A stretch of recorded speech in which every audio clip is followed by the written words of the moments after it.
everybody. Thank you so much for joining me today. Today I have another book of the month unboxing. When this was delivered, they left it on my front porch. They did not put it under the cover, so it's soaking wet. So I went ahead and took everything out of the box. I was afraid that the books had gotten wet, but they are safe and sound, but the box is not. So we're gonna get rid of this and I will show you guys all of the books I ordered this month. I actually have 4 books. All right, the first book is Babel by R.F. Kuang. And this book has gotten a lot of buzz, I believe, on TikTok. And the quick take is knowledge is power in this potent Oxford set tale about the magic of translation and the tumult of revolution. This is a historical fantasy, and this is not normally something I would choose, but again, this has gotten a lot of buzz, so I thought I would check it out. So this is my choice for book of the month, and I actually chose 2 books from the book of the month choices this month. The other one that I chose is from Stacy Willingham, and this one is called All the Dangerous Things. This is a thriller, and the quick take is, since her son went missing, Isabella Drake can't sleep. After reading this thriller, you might not be able to either. So I am excited. I love a good thriller, so hopefully this one will not keep me awake too many nights. Next book, this one was from the add-ons choices. So each month they add some additional add-ons, and this one is called A Quiet Life. This is by Ethan Joella. And the quick take for this one, it is a contemporary fiction, and it says, consider this life-affirming story about loss and community, the cup of hot cocoa you need to make it through winter. This one sounds like a warm winter read, so I'm going to check this one out first. Next in the box, we have some Seasons Greeting stickers. The bookmark, Same Time Tomorrow. They also have a card about the book of the year and the nominees. The nominees are A Flicker in the Dark by Stacy Willingham, which is also the author of the book I just ordered, and Black Cake by Charmaine Wilkerson, The Lincoln Highway by Amor Towles, The Love Hypothesis by Allie Hazelwood, and Tomorrow and Tomorrow and Tomorrow by Gabrielle Zevin. The ones I have read, The Lincoln Highway, loved it, highly recommend it. It's not for everyone. It's a slow read, very detailed, lots of stories within a story, but I love this book. I also loved his A Gentleman in Moscow, so I'm just a fan of his work. The Love Hypothesis was a popular romance novel from the year.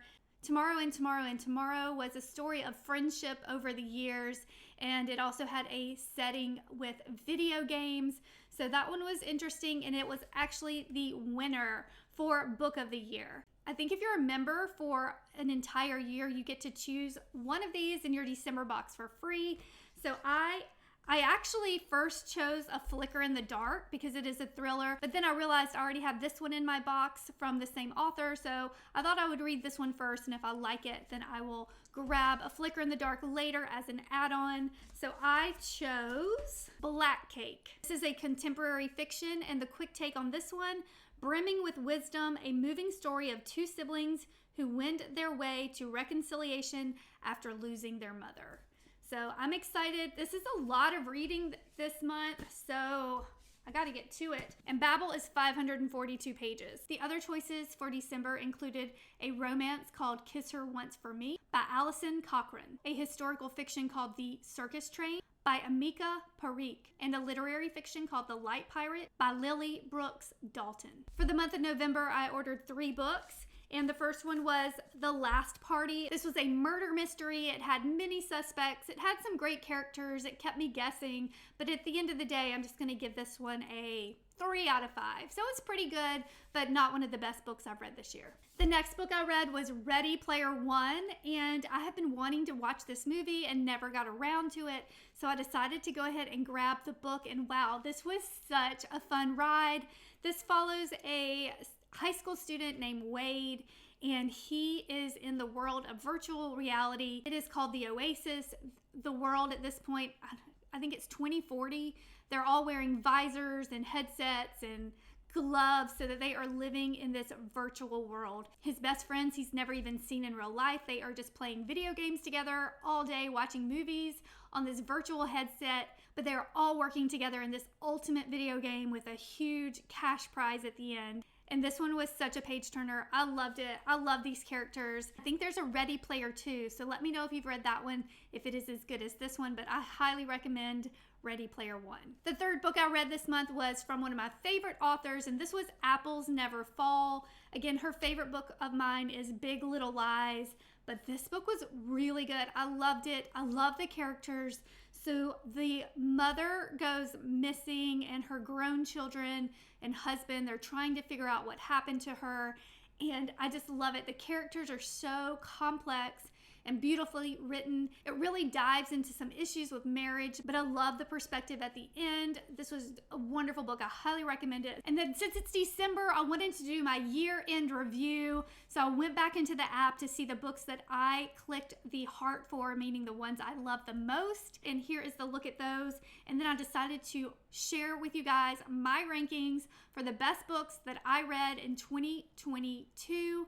And number 4 is The Giver of Stars. I love this book. Historical fiction, beautifully written, highly recommend it. Number 3 is The Hotel Nantucket. This was such a surprise book for me. I did not think I was going to like this author, and I'm telling you, I want to book a trip to Nantucket after reading this book. She did such a great job describing this hotel and making everyone want to check in. And I realized I do love hotels for a setting. I read The Maid and enjoyed that one.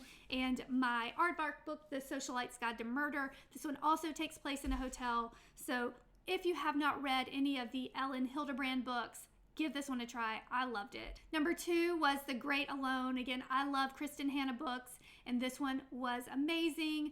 It takes place in Alaska. It is a detailed read, but highly worth it. I loved it. And my number 1 book for 2022, it's not a book of the month from 2022, it's just one that was on my list, and this one is The Invisible Life of Addie LaRue. I love this book so much, so if you could only read one book off my list, this is the one I recommend. I just loved the character Addie LaRue, and I love the concept of the book. It was a page turner. It was beautiful. I'm still thinking about it.